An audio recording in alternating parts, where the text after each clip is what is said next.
Hi friends, I spent my 20s building a UK-wide home buying company, national estate agency and a multi-million-pound property portfolio. And in this video, I'm going to take you through these 7 things I stopped buying to help build my wealth. So let's get into it. But before we do, like and subscribe because it helps me out. Number 1, a home.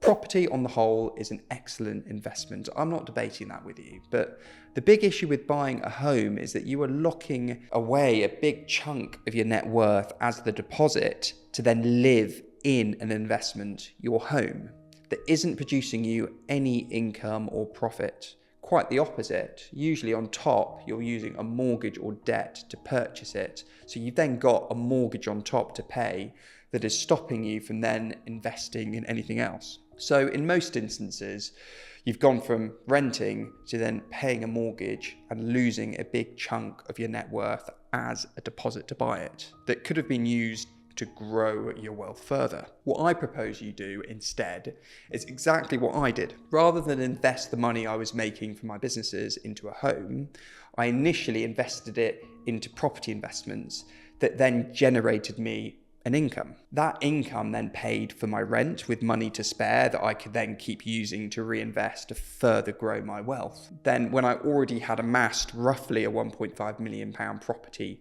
portfolio, generating me about £60,000 of passive income a year, did I then buy my own home when my life circumstances made sense for me to do so?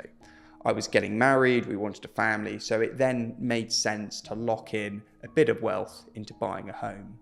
But the great thing was by that point, my passive income from my investments was more than covering the costs of them buying my home. You want to get into a pattern of investing in assets that fund your life rather than a job funding your life. Number 2, brands.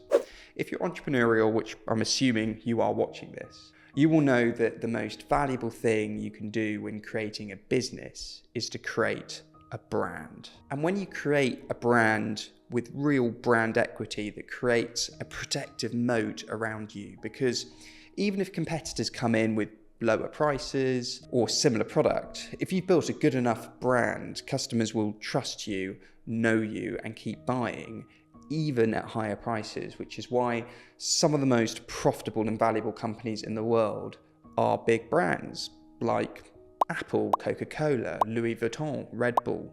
These brands defy gravity because, for instance, with energy drinks, you can spend 55p a can for a Tesco generic energy drink, or you can spend £1.19 a can for a practically identical Red Bull energy drink, over double the price. And these sort of inflated prices for brands exist everywhere, and we all know this, but despite us all getting this, it's so easy to get carried away with buying the brand rather than taking that extra few seconds to consider if the brand is worth the extra cost. Because a lot of the time it isn't. And by buying that brand, what you're often paying for is the increased profits in the owner's pockets and paying for all of that expensive advertising that's selling you those exact same products to begin with.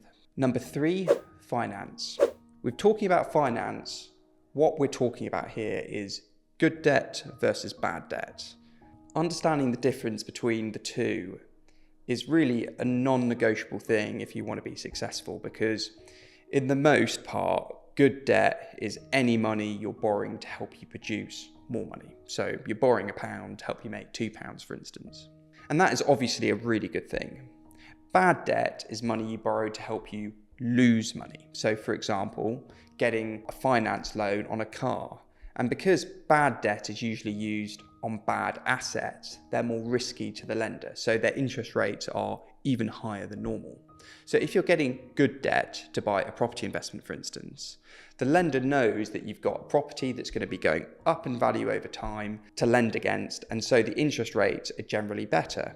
If you're buying a car, a lender knows you've got an asset going down in value to lend against, and therefore it adds risk and increases the cost of that debt to begin with. Number 4, non-yielding assets. This is a controversial topic because a lot of people have got incredibly rich buying non-yielding assets. So a good example is buying assets like Bitcoin or gold. These assets don't produce you any monthly or yearly positive cash flow. They're not paying you a dividend. You can't rent them out.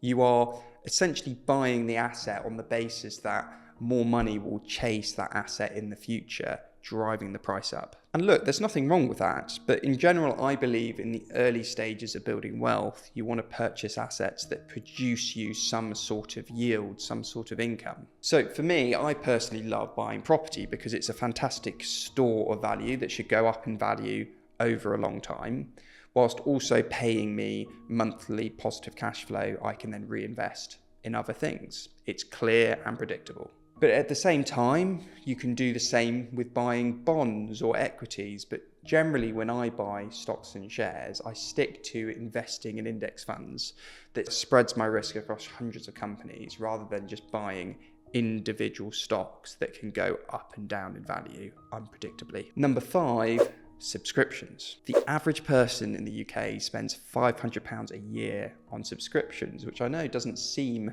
like a lot, but the way to look at this is in the opportunity cost of spending money on subscriptions that you could do without.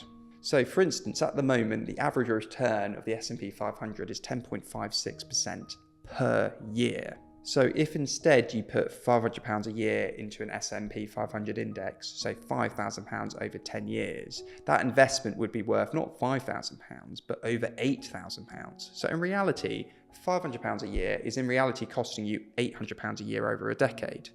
And do you want to know the more scary thing about this? Over 35 years, £500 a year compounds to almost £175,000. So not £500 a year, but almost £5,000 a year.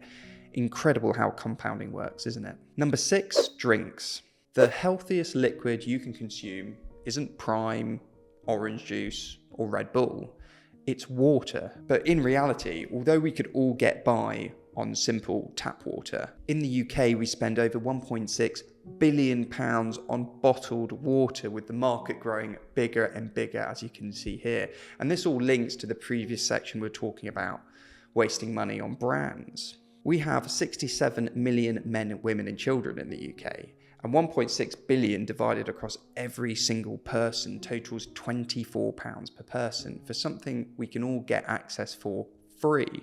And we're not even talking about then the amount we're spending on the alcohol market, soft drink market, energy drink market, fruit juice market. So look, I know it seems like I'm just ranting on about drinking tap water, but really what I'm recommending is treat any drink beyond tap water as a considered luxury purchase, because you'd be amazed how it all adds up over the years. Number 7, vanity. I like this quote because it really gets your mind ticking on the topic of vanity. On one hand, it's an easy position to take to say vanity is bad and we should all live like monks and not spend money on anything for the pursuit of vanity. But the reality is we all have a bit of vanity in us, and how I interpret this quote is that spending money on vanity can be acceptable or even beneficial if it is directed towards legitimate or morally acceptable activities or goals or endeavors. In other words, if vanity motivates you to pursue an honorable goal or conduct yourself in a respectable manner, to be better in some way, to be the best version of you, it's not entirely negative, and it can actually help you grow and become successful. What do you think? If you're interested about making money, I'll see you up here.